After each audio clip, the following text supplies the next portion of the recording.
What it do? It's your boy Chris Chicago, the #1 syndicated Christian hip-hop show on the globe. And for the first time in the history of Rapzilla.com Live, a double artist interview segment.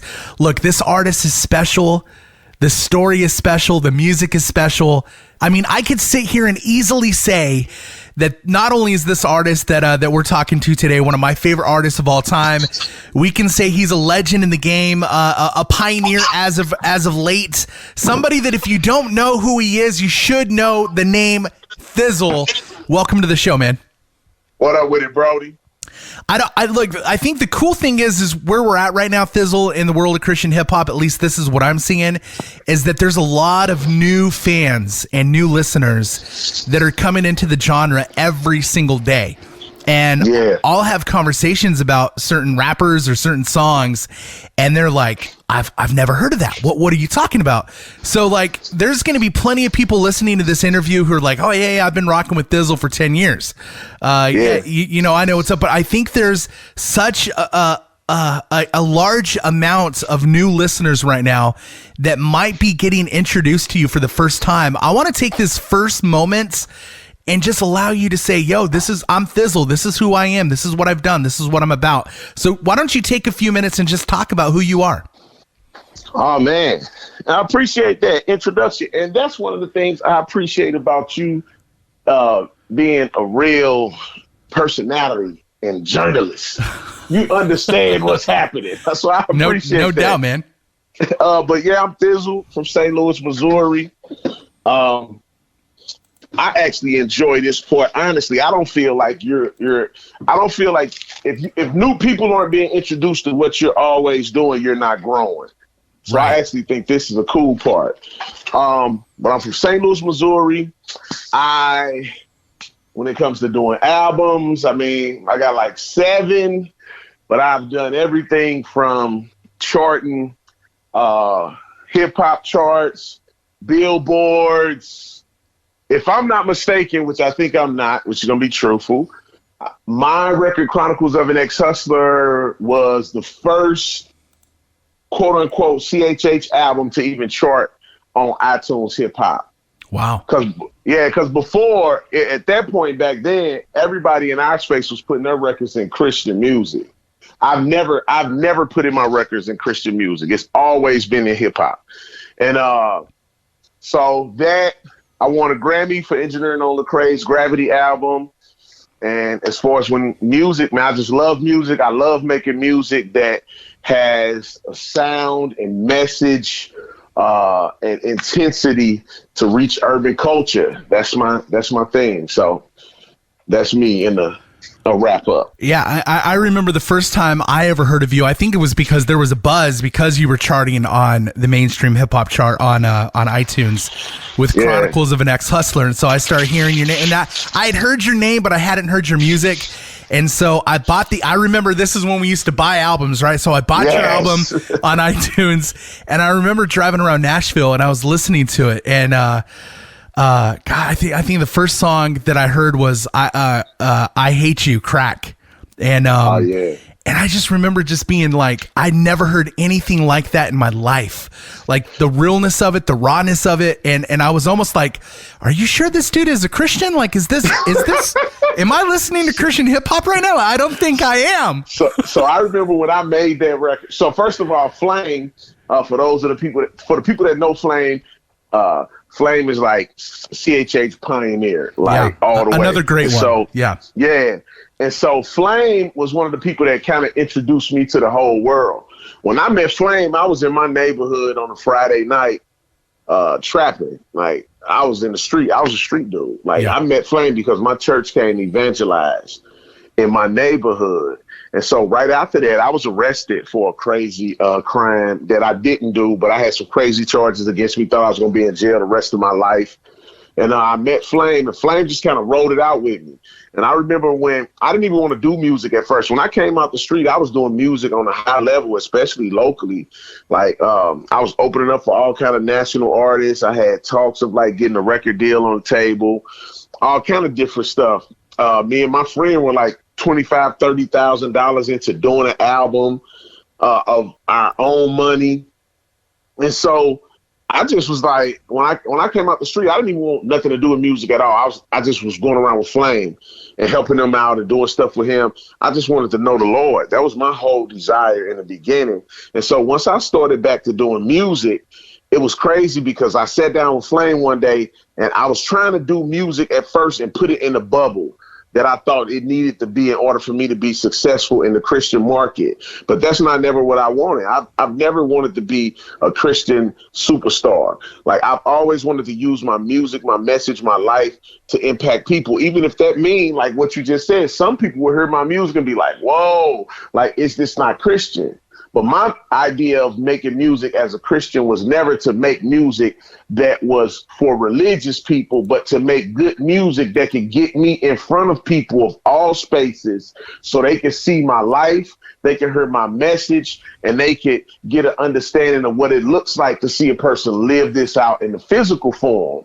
So I tried it the other way at first, man. I'm talking about I tried, and I was always a dude that was about learning. So I dove in head first, like learned, studied, and I'm like, most of my friends are quote unquote like young theologian cats. Like, so I learned all of this stuff, and I wanted to create music like them.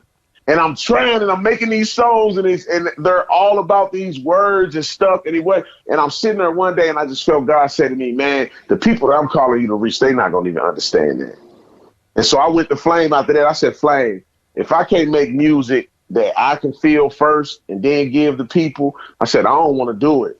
And I knew when I stepped into it, I was going to be doing something that people hadn't really never heard before, because I understand as a person and a human, we're all individuals. So when we truly connect with our authentic self, we're going to bring something to the table that people never heard. And I was cool with that because I was just being authentically who I was. Yeah. The crazy thing, Thizzle, is that if you look at where hip hop is in 2019, we're seeing a lot of artists trying to emulate that. We're seeing a lot of artists trying to make songs like that. But this is 2009 when this album dropped. Right. Yo, right. If you go back and you do your history, you do some homework on what Christian hip hop sounded like in 2009, like, dude, you like, really, you kind of pioneered and started something, and cats now are trying to catch up to where you were at 10 years ago. And the crazy thing is I fought through so many spaces of people that didn't embrace what I did because it didn't sound like the normal. Right. And like you said, now this is beginning to be the norm. Right. Like everybody rapping over trap beats. Like, everybody's trying to make hood records or emulate this hood sound. Right. And I was always doing that because I was authentically hood. Like, that was my real life. Like, I was fresh out of that situation and constantly working in that environment. And so I'm always staying. It's kind of like with Kirk Franklin. I always tell people this.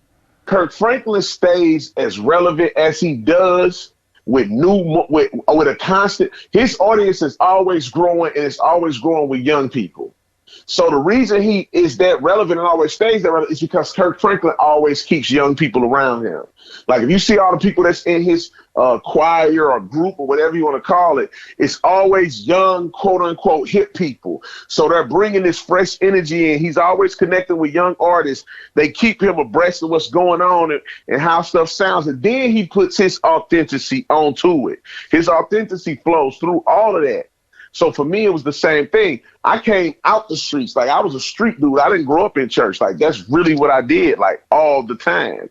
You know, got a horrible criminal record to prove it, which I'm not proud of, but that was my life. And so when I was removed from that life, well, in the sense of activity, I was never removed in sense of presence. So because my presence was always amongst people like that, and I was always rubbing shoulders with them, and I'm talking to young dudes, so I'm hearing the link. Everything is fresh to me. It's a part of my life. I don't have to look at culture and say, oh, what words are they saying now, and learn how to use it, because the place that the words come from, that's where I'm rooted at. Yeah. You know, so it was just always natural for me. Well, let's take a little trip down memory lane. Let's pick a song off of Chronicles of an Ex-Hustler, because there's going to be so many new listeners introduced to this sound, and they're going to be like, yo, I didn't even know this existed. And yo, we were rocking this 10 years ago. If you had to pick any song off that album, And so many good ones. Windows Down and On My Grind and I Ain't Turning Back. What? Like so many tracks. I'm gonna be honest. Until you said On My Grind, I was gonna say Windows Down because it would probably be the most universal thing. It's radio. People gonna be in their cars, but I'm gonna go with On My Grind because they gonna get a full picture of what I just said. Yeah, and also this song featuring at the time he was known as Brother Tone. You might know him now as Tony Tillman, a part of RMG with Cannon and Derek Minor and those guys. Let's check it out. It's On My Grind, going all the way back to 2009 off his album Chronicles of an Ex-Hustler. We're chatting with Thizzle. It's Rapzilla.com live. Ooh, that brings back some good memories. On My Grind. You heard me? Yeah. Oh, man. I'm on the road headed to another show. I asked the Lord if he sent me, I go. Oh, we're chatting with Thizzle. That's off his 2009 album Chronicles of an Ex-Hustler. And I'm so excited to have you back on the phone. We've had so many great conversations over the years. I guess now I've known you for 10 years now because I met you shortly after you dropped that album. I got to say, look, I've talked to every artist in the genre, and I think you're the one artist that I was actually nervous about meeting for the first time because no, you can hear the realness in your music, and you can listen to that album, and like if you don't know that, all right, Thizzle is really a street dude, like this dude lived that life. Like it made me nervous because I'm not that guy. I'm this goofy white dude who loves hip hop, and so I was like, am I going to be able to connect and have something to talk about with Thizzle? Like I was nervous. I was like, does this dude love Jesus, or is he going to like? What if I make him mad and he like wants to fight me or something? So it's my thing always been, and I consider you a friend right now after all those years. I've met a lot of people inside of music space that I've known just as long as you or longer that I don't consider my friend. Yeah. Like they're cool, but I consider you a friend. No doubt. And this one thing that I've always told people, like the best thing that you could do is be authentically yourself. Yeah. Like that's the best thing you had to offer people. So when you come to the table, when I talk to people that, if I say for instance, I'm at a suburban all white church and I'm talking to a youth group or somebody about going out and to culture and connecting with people. One of the main things I always tell them is the last thing you want to do is like roll up like, yo, what's up, son? Bro, you know what I'm saying? It's like, nah, be yourself. Like the thing can you imagine if I rolled up and I was like, yo? I would have been like, no. Oh, it's hilarious. So, man, when you be yourself and you're authentic, it connects with people in a real way. That's all people want. It's like one of my, like, it's crazy right now. I literally just put a post up on my page before we prepared to do this interview of a man that I consider like to be like my pop, like my dad. And when I met him, he's an older white man. He's 60 years old. And when I met him, though, he's straight white, like no rhythm based off of what I know is rhythm in the world. He cracks offbeat dad jokes. Yeah. And but he's one of my favorite people to be around in the world. Like I love him, but he's never tried to connect with me in an artificial way. Yeah. He just came to the table with who he was. Basically, like when you go to the table with new people, you go to the table basically like, here I am. You're gonna either love me or hate me. Yeah. So that's the best way to come straight out the gate, so a person can get to know who you are, because they got a choice right there. Oh, I'm gonna deal with you or I'm not. But people usually connect when it's authentic. It doesn't matter how. Like most of my friends that I have right now aren't hood at all. They didn't grow up nowhere near me. They probably would run in situations that I embrace. And it's like, yo, like, but I don't care, like, because I don't want you in my life for that reason. I want you in my life for your presence of who you are, because you're going to bring something to the table that I can't. Yeah. Well, I'm glad that God put you in my life, because you've always been an inspiration to me, and you've always had the right thing to say to me at the right time. You know, you've dealt with me through struggles and in times when I've felt like hanging my hat up on this whole radio hip hop thing, and you've You've always been a great friend, man. And then you know my favorite thing about you, at one point in our friendship, you took me to Sweetie Pies, bro, and I'll never forget that. I forgot about that. We ate all Sweetie Pies. Yeah, one of the best food experiences of my life, so I'll never forget that. Well, let's continue our journey through music, because I do want to get talking about where you're at currently. But let's jump to 2011, and you put out this record, Beautiful Monster, another incredible. It's a beautiful album. If you had to pick one song off Beautiful Monster, of course, there's the Beautiful Monster song. There's Let It Knock that you did with Derek Minor, My Radio on Drugs, Hey Mama, like I Signed Up to Die. So many great tracks. If we had to pick one to feature right now, which one would you choose? Let It Knock. All right, let's do it. Let It Knock. All right. It's Thizzle, Rapzilla.com live. All right, we're back. It's Rapzilla.com live. My name is Chris Chicago, and for the first time in the history of Rapzilla.com live, we're doing a double artist interview segment. We had the entire first half with Thizzle, and now the second half. We're going to jump into a very important story. Let's jump right into last fall. Was it last fall, early winter, and the news broke that you had gotten shot? And I still remember my stomach hitting the floor and my eyes balling up with tears, because like we talked about, we're friends, and I love you, and I truly care about you, and I was scared. Walk us through that night. What happened? Man, I was walking someone to the car that I know. We're on our way headed to the car. We're sitting and having a conversation. It's crazy because we were actually talking about like filmmaking and different stuff. And so I'm walking somebody to the car, and I'm standing there, and I see this car pull up. And so the car pulls up, and I'm looking to the side, looking over there. But it's funny because I'm so far removed from that life at this point that I'm still conscious that anything can happen anywhere. But your guard was down. My guard was down. It was up, but it was down. And so, I mean, I'm sitting there and I'm talking. I'm like, yo, all right, about to go, whatever. And next thing I know, like, so this is, you think, you know, with time going like that, you gauge wrong, you don't. But this is like 3 to 5 minutes, the car is sitting here. It's sitting out in the open space. I'm thinking like they're in the open. This can't be possible. No way this is going to be real. You know, so I'm sitting there and I'm like, all right, they waiting on somebody to come out of this job or whatever the case is. I'm about to walk off and I see a dude getting out of the car. So when the dude goes to get out the car, I'm like, man, like, I know this dude not about to ask me for no change right now. This is going to be super awkward. And then I'm like, oh, this is somebody I know, you know, because I where I grew up at, they mainly Bloods, like dudes wear red. Dude got on a red shirt. I'm like, man, this might be somebody I know.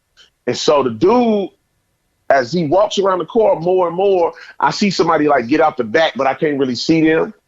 And so he walks around the car more and more and more. And he got to the front of the car and I see a gun.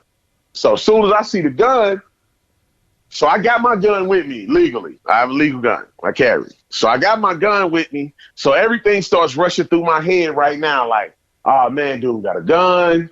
I'm like, okay, don't freak out, because if I do, I'm about to scare her to death. You know what I'm saying? So I'm like, all right.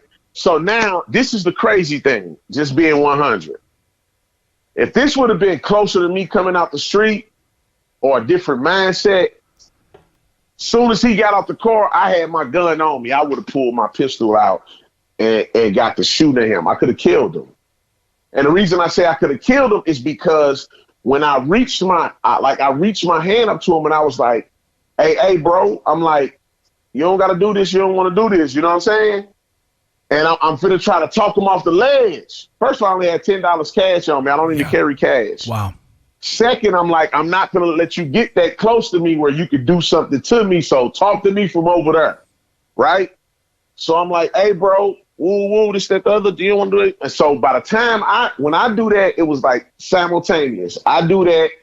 The girl right there, she sees me, turns and looks at him. She starts screaming. This is all like happening in a matter of 2 seconds. She starts screaming. He reaches and cocks his gun back. So if I'd have pulled my gun first and started shooting, I would have caught him off guard. He didn't even have a bullet in the chamber. But the whole time I'm thinking in my head, I had just left from my house. Like earlier that day, I had went to my house earlier that day, and I had got my gun. I was about to leave out, and everything in me was like, man, get the gun. I put it down and started walking for the door again. Like, man, get the gun. I put it down, man, get the gun. You know what I'm saying? So I picked the gun up, put it down, picked it up, put it down, and I walks out. I take it with me. Now, normally I have a bullet in the chamber, but because I didn't want to take it with me in the first place, but I'm taking it because everything in me is like, don't you leave out of here without this. I take it. You know what I mean? Yeah. So now in my head, when he get out with the gun, I'm like, oh, snap, I don't got no bullet in the chamber. So we had this whole exchange, and I'm like, maybe I could talk him off the ledge, you know, because that's my life. That's what I do now. I help young men, black, white, all of that, like get their life together. So I'm like, I don't want to kill him out here. You know what I mean? Yeah. So when I say that, he goes to cock the gun back, everything in me, like I did what I could. You know, I did my part. I tried to defuse it. So literally by the time he cocked his gun back and it was forward, man, it was like a movie, bro. I ain't even exaggerating. Like I had my gun off my hip, and like when I swung it around to the front, I jacked it in mid-air. And by the time his gun went to the front, I was shooting. Like, and we just got it popping. And so I didn't even know the other dude had a gun. So the girl runs, shoot at him, like both of them shoot at me. I go behind this car, and then I get behind this car, and I'm like, man, the shooting stopped. So I'm like, man, it's over. I'm finna run around this building. You know, I'm good. That was crazy. You know, I go to running from behind the car. All I heard is do, do, do, do, do, do, do, do, do, do. And I'm like, man, that sounds like a machine gun. And so I'm running. I'm like, should I turn around, shoot back? Should I, you know, I'm thinking all this different stuff in my head. And then I just felt the bullet hit my leg. It felt like it hit me from the opposite side, though. That was the crazy thing. Wow. It felt like it hit me in the right leg on the outside. Yeah. But it actually hit me in the left leg. It went through my left leg on the outside, came out on the inside of my left leg, went into my right side, and broke my femur. And the bullet still stuck in my leg. Wow. And so I'm falling and hit the ground, talking to myself like, bro, do not let this gun go when you hit the ground. Because I was counting the bullets in my head. So I'm knowing like I got 10, I shot like 7 times, or like I got like 2-3 bullets left. You know what I'm saying? So that's why I ain't just go boom, boom, boom over my head when I'm running, because I'm like, if I fall or something and they come running over me, I'm done. Yeah. So when I fall, I put the gun under me, like I put it under me so my body would fall on top of it and it wouldn't like bounce. So I fall on the gun, boom, you know what I'm saying? I'm thinking so clear, I took my finger off the trigger, everything. Fall on the gun, boom. I hit the ground. My head over my eye hit the ground instantly. My lip hit the ground, and my head started bleeding in my eye, and my lip swelled up like a cartoon. And again, I'm like, you don't got time to be knocked out, bro. Roll over. So when I roll over, I'm thinking like somebody's gonna be behind me right here, you know? So I roll over like, whoa, like real fast, and I try to roll over, and I can't. Like my leg, I'm like, dang, something wrong with my leg. And so I just go boom and push myself over and sit up on my butt. And when I sit up, I got the gun already in my hand, like looking around, checking my perimeter. I see the 2 dudes getting in the car. They going to get in the car. And like one dude in the back driver's side, he's already getting in. The other dude, he's on the passenger side by the back. I don't know what he doing. Gun jam, loading the gun. He dazed. I hit him. I don't know. So I'm literally sitting in the street on my butt across the street from them now. Like I'm in the middle of the street. They on this parking lot. I'm sitting across the street on my butt, and I take aim like again across the street and just go like boom, boom, shoot. Dude jump in the car. They pull off. Wow. Yeah, and then like a few minutes later, of course, people start coming out. I was sitting in the middle. Like soon as it happened, first thing I did, I looked up at the sky. I said, God, I know what this is. Come on, let's get it. You know what I'm saying? Yeah. Like the Lord has always shown me he with me in every way. You know what I'm saying? Yeah.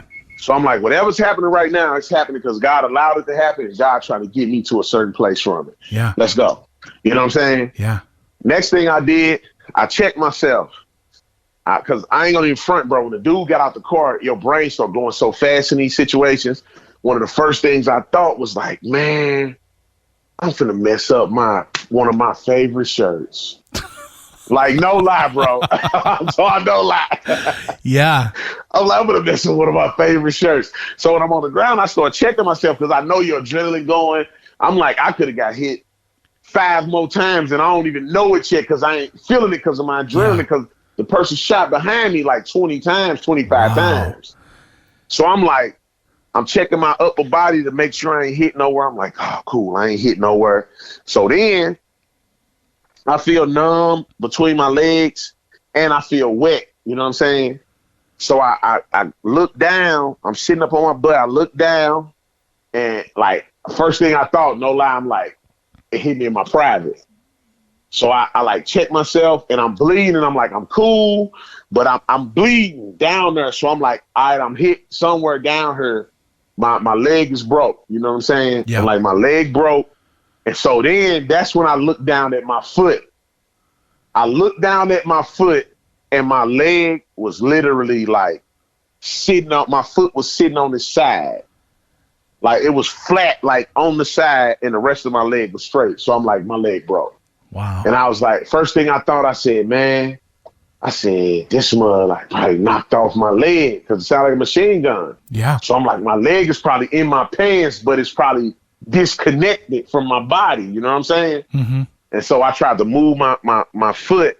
And when I did, my toes wiggled. So I'm like, all right, cool. It's still connected to my body. It's just broke. You know what I'm saying? Like something broke. And so I after that, after I checked myself, checked my gun, it's still sitting there. Man, I got on the phone and started calling people. I called the ambulance, like, yo, I'm in the middle of the street. I'm shot. Dudes tried to rob me. We had a shootout. I'm in the street. I got a gun. I'm telling y'all now before the ambulance and police come, blah, blah. Yeah. You know, they like, all right, down the way, somebody else just called. So then this lady started yelling at me from down the block. Like she was scared to come over there but want to help, you know what I'm saying? Which I understood.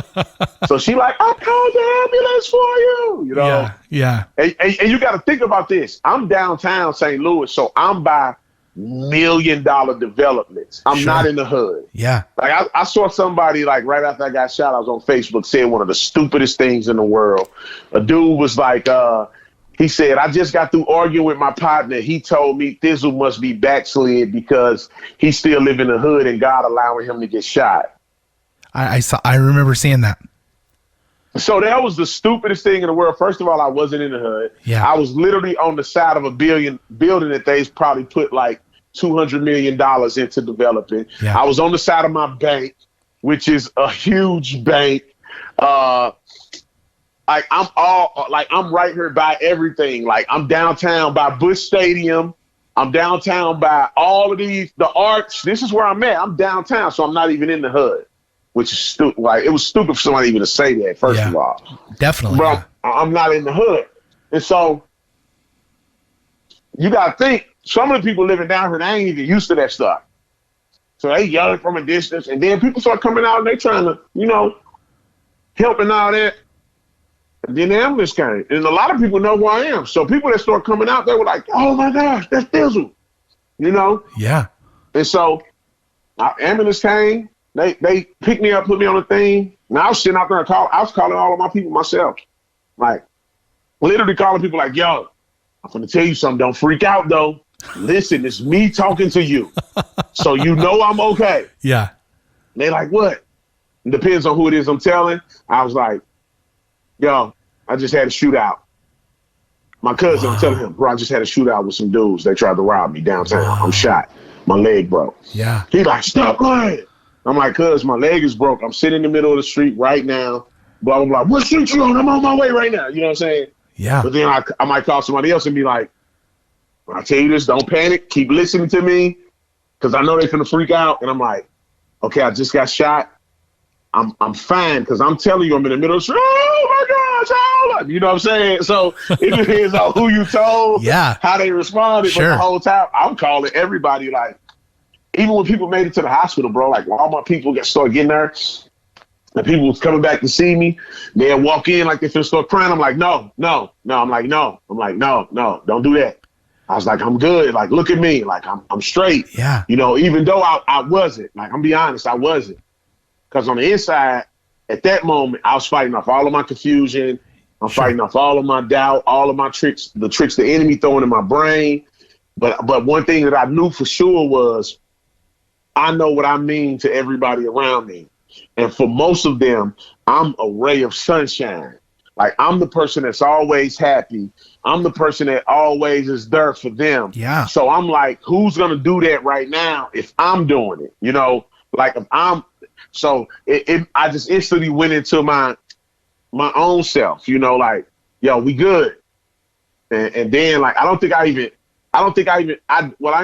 didn't even cry about it until I was about to go, you know, into surgery. And they were like, when you go into surgery, like you could die. The bullet was this close to your artery. Oh, we might hit that artery. You'll bleed out on the table, blah, blah, blah.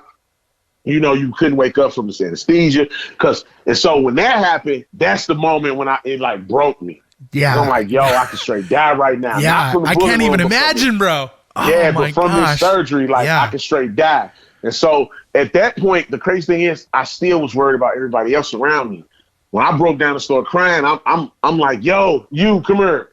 Like, I'm sorry I ever did anything to you. I never meant to hurt you in this way. I love you. I'm talking to my pastor. Like, I love you, bro. Like, forgive me if I ever offended you. Please tell my children that I said, you know, I was like, all right, let's get it. You know, I'm crying, like going down the hall to myself, not hysterical, just like tears rolling out, and I'm angry. Now it's starting to make me angry because I'm like, I just put my life on the line. Yeah. Trying to still save these dudes in a moment when they were trying to do something to me. I could have killed them. Yeah. You know, and I would be all right. I'd be at the police station filling out a report and going home. You know, so that's the moment it made me mad and angry, and I fought through all that. And so, because when it was happening, not one time did I think I was going to die. I didn't think I was going to die at one point.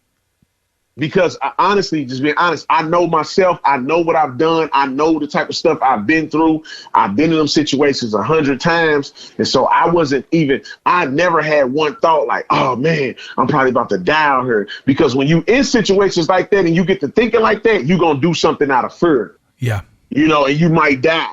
Right. My whole being was consumed with, okay, what do I need to do out here to make sure I'm still alive? Sure. You know, like it's the opposite, you know? So the only time I felt like I was in a vulnerable space and it was out of my control was when I was going to surgery. And then once I was on my way to surgery, they had told me, they was like, we got this nurse, like she real good with this stuff. She gonna be your nurse. And so they were rolling me down and I met her like halfway down the hallway. And it was this older black lady. She had like gray hair. She reminded me of my grandma. Yeah. And so she started singing to me, rubbing my head. She like, baby, it's going to be okay. Oh, and she was an angel, like, man. God sent that lady to you, bro. Yes. And I'm sitting here like, yeah, okay. and we go in the room and literally, bro, I was in the room and she was like, you all right? I was like, yeah, I'm okay. And she get to singing and she was like, in a minute, you ain't even gonna know what happened. And it was like, she was like, you just gonna be like, and I was gone. Wow. What was the timeline like from the time the ambulance showed up to the time you were having surgery? The ambulance took them about 15 minutes to come. So I was on the street about 15 minutes. Then they came and I got in the ambulance and we sat there for like about 10 minutes because they saw I was stable. And then we went to the hospital and I had surgery. I made it to the hospital probably like 11:30 and I had surgery like right before the next morning. Like it's probably like real early in the morning. Huh.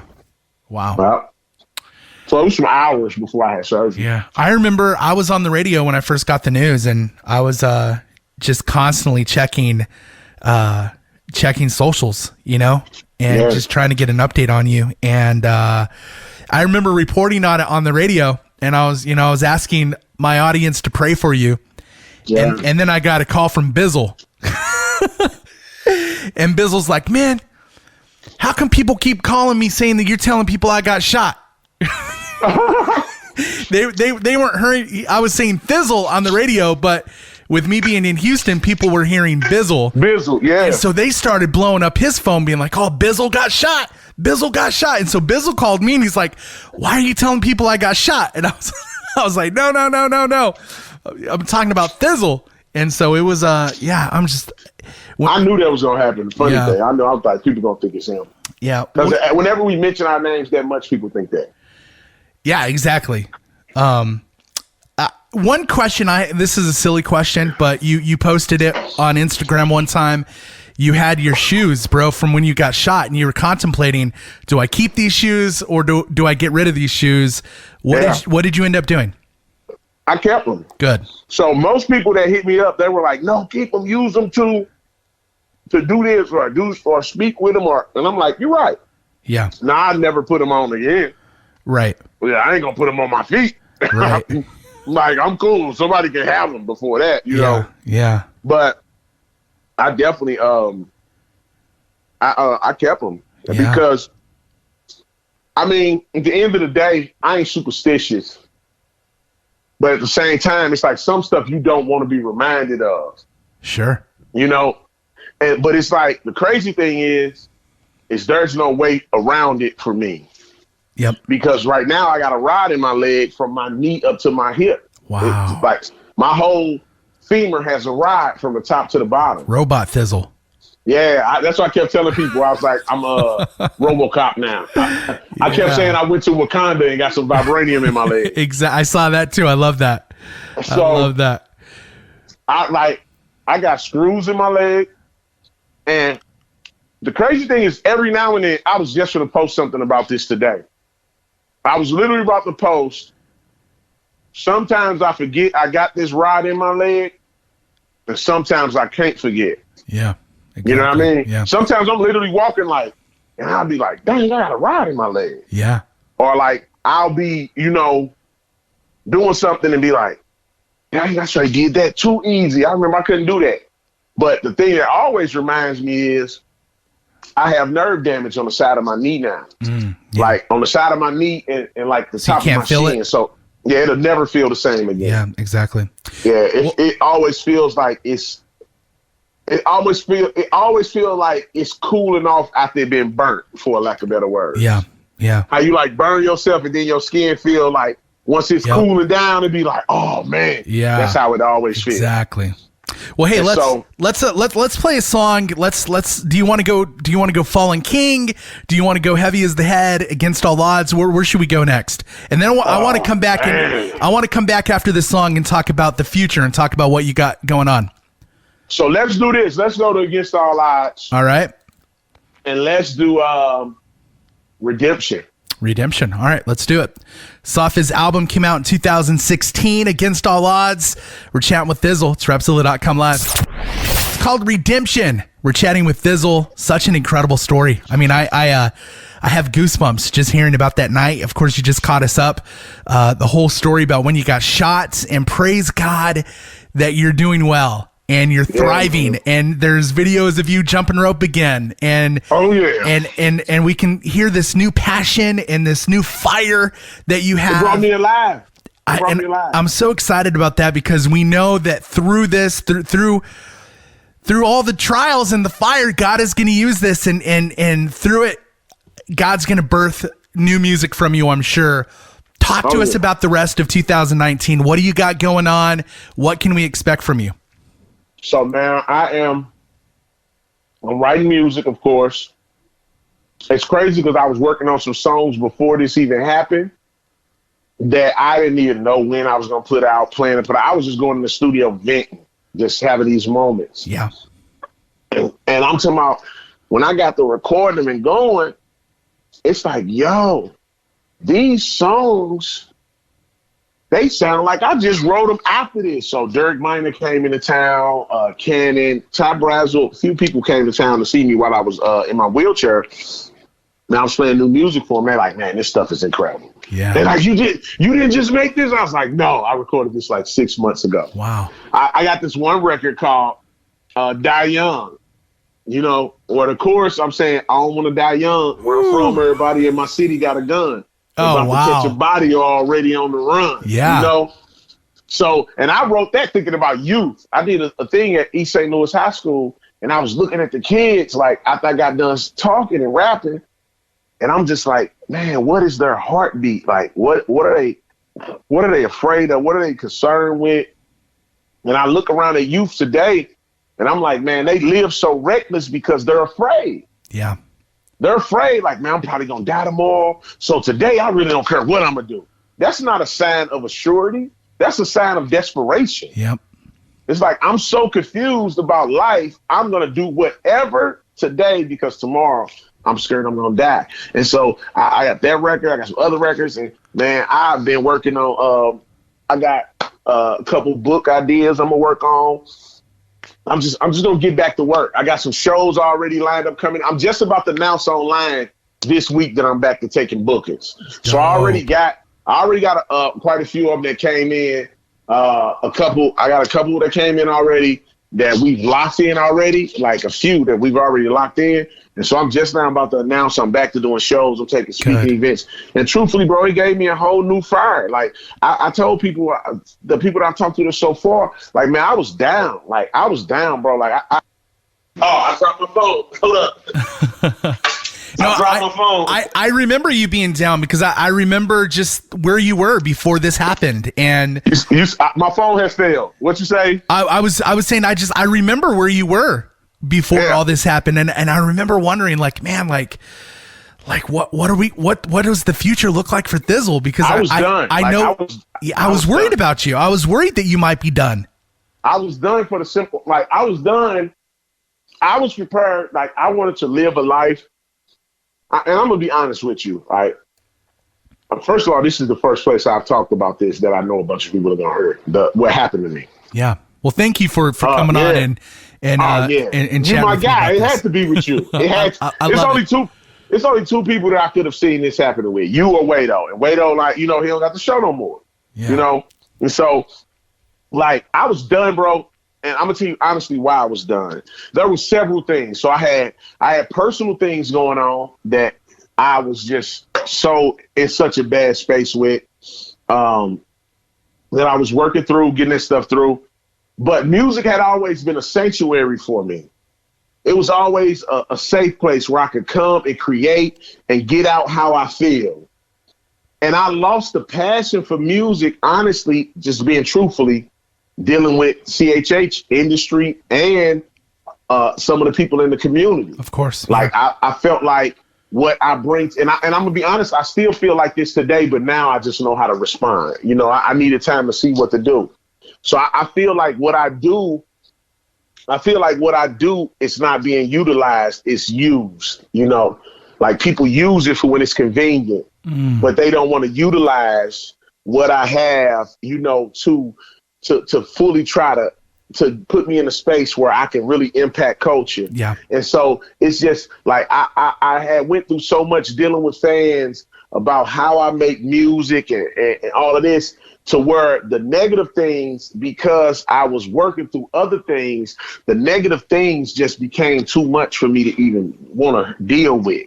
So for me, I was just like, I'm not going to make music no more, Like, and then at one point I was like, you know what? I'm going to make music, but I'm not going to make music for Christians, period.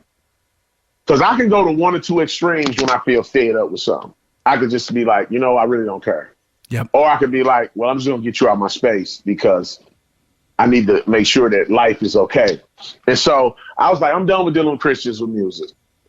And then I went on tour with Bizzle. Funny, we just mentioned Bizzle. I went on tour with Bizzle, 7, and me, Bizzle, 7, and Dayton. Yeah. And somebody else I forgot. But we went on this tour, and when we went on the tour, I saw like these little kids in the crowd. Like, I still don't want to make music for little kids, just being candid. But I don't want to make music that a parent doesn't feel like they can trust their kids with either. You know what I mean? Right. So I was in the crowd and I saw these little kids, and then I started seeing these 10-year-olds and 11-year-olds, and then I start seeing the 18-year-olds and 19. I see the 18 and 19-year-olds, and they'll say, "Thiz, we grew up like listening to your music." Then I would see the 12-year-olds and the 13-year-olds, And the parent like, yo, they love you, you know, like, and so I was there and I was like, okay, all right, God, help me think through this. I can't just cut off my brothers and sisters. So that was out my head instantly at that point. And then it went to, okay, how can I make music and say the things because the Christian music world in general, a lot of times will hold you back from reaching the target market because you have to create inside of a certain diagram. And so then I would be outside and I would see these young kids at different places where I'm walking and they'd be like, yo, Thizzle, you came to my juvenile when I was in juvenile and I saw you rapping. Yeah. And so I'm like, okay, how can I talk to both of them?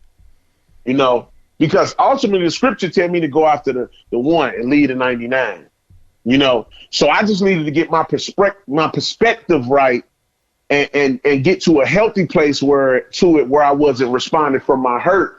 Yeah. So now, as the way I start, I'm back to the place I started in. I always tell people that. I started out when I did Chronicles of an Ex-Hustler. I said, I'm going to make this record and I'm going to make songs that I know will reach a certain group of people. And whatever happens with it, Lord, I don't care. I said, if I have to work this is literally what I said. If I have to work this, because everybody told me it would not work.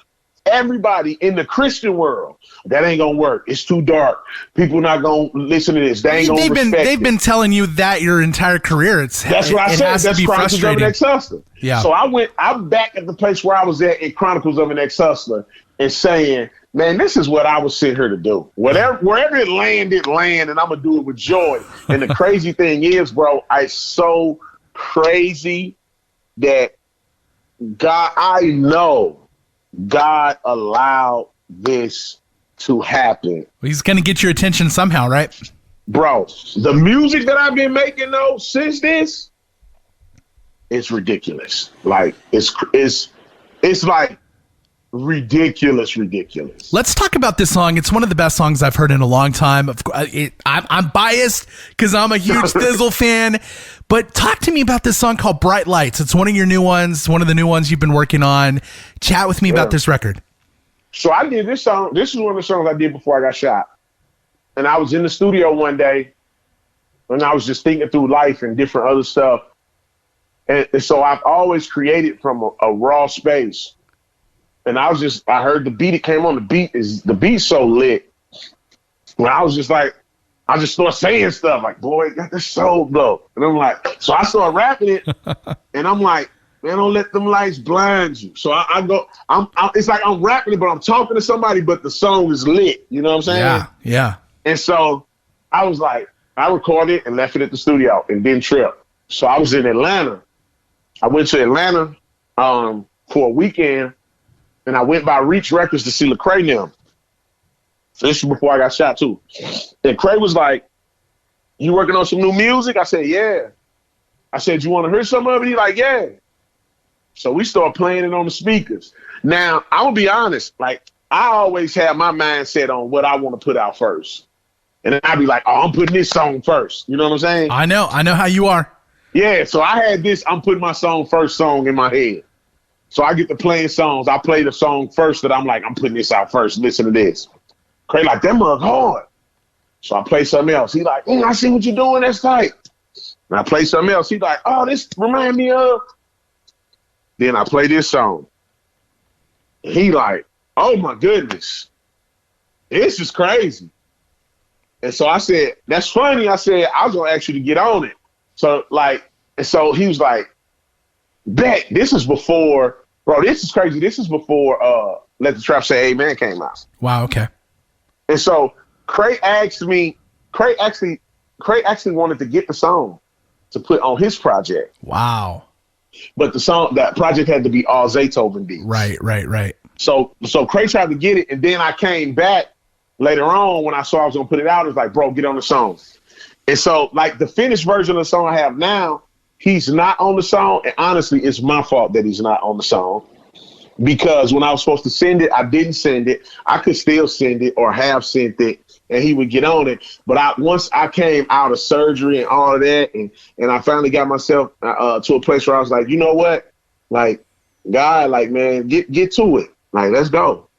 And I was at a photo shoot 2 weeks ago. This is recent, post shot.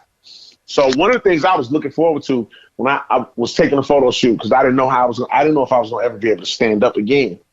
So I was like, I had literally planned out my photo shoot. Like, somebody gonna have to prop me up. I'm gonna stand up, take my pictures, and somebody gonna have to bring me my crutches or a walker. I didn't know what was gonna happen. I just knew I was gonna keep moving forward. And so when I was at the photo shoot like a week or two ago, I'm playing songs for the photographer, and I'm playing records for him. And I play my songs. I think this, I think that. I actually had a whole nother song that I was gonna mix and put out, and I'm playing it, and I'm playing records, and he like, oh, these tight, this tight, this tight. And it gets to this song, and this is the only one that he say, man, rewind that back. And so I was like, okay. You knew, you're like, I got something here. Yeah, I said, I'm going to, everybody, I let the mix engineer, everybody that has heard the song, every time somebody hears it, they say the same thing. They're like, bro, this is crazy. Even though I have a rough version of the song, it's not quite ready for radio yet. But Thizzle, you've promised me that within the next couple of weeks, maybe a week, maybe 2 weeks, you're going to let us play the song right here on the show. So that means you need to keep it locked right here to Rapzilla.com live, and make sure to tune in every week, because we're going to drop the bangers and, of course, premiere this song very, very soon. Thizzle, man, can I just pray for you real quick, and then we'll end the show? Yes, sir. Yes, sir. God, my homie Thizzle, Please. man, I'm so excited about what you're doing in his life, God. And it's so good to hear his fire and his passion back, God. Thank you for sparing his life. And thank you for using that situation, God, to just to birth that passion back in Thizzle, God. I know that he has so many more lives to reach, and so many more lives are going to be impacted for you, God, through his music. And just continue to use him, God. Send him the resources that he needs, God. Send him the bookings that he needs. And Lord, most of all, send the ears to hear his music, because the music that Thizzle makes is special, God, and the life that he's lived is special. And you didn't take him from where he was as a kid and a teenager and an adult. Everything that's happened in his life, God, has been for a reason, God, and you're using him. And it's such a beautiful thing to see, God. So have your hand on his life, God. Fill his heart with your Holy Spirit, God. Fill his mind with your knowledge, God. Bless him. Send your Holy Spirit to just to be with him while he's making this music and while he's on the road, God. And just bless him, bless his ministry, bless his music, God. And thank you so much for this opportunity to share this story, because we know that someone's going to be touched by the story and the music, God. We love you so much. In your son's name we pray, Jesus. Amen. Amen. Thizzle, I love you, bro. We're out of time, so we got to run, and I can't wait until we can chat again, man. Hey, ASAP, real soon. I'll make sure I bring that music. Get it to me, bro. I got you. All right, love you, man. All Bye. right, bro. Love you too.